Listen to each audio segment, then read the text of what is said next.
Vlog की शुरुआत पानी पीने के साथ। राम राम जी सारा ने। फिर मैंने बना दी चाह, मेरी बनाई क्योंकि मेरे हस्बैंड पिए को नहीं। फिर चाह पी के फिर मैंने कपड़े भिगो के रख दिए, कपड़े भिगो दिए थे।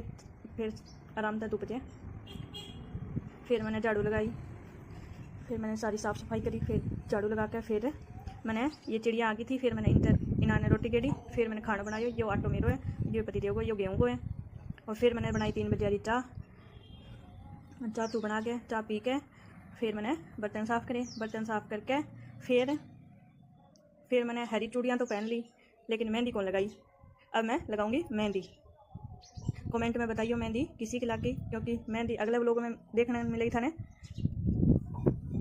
क्योंकि मेहंदी मैंने आवे लगानी, तो मेहंदी अगले व्लॉग में दिखाऊं किसी को कलर आयो और किसी की मैं लगाई।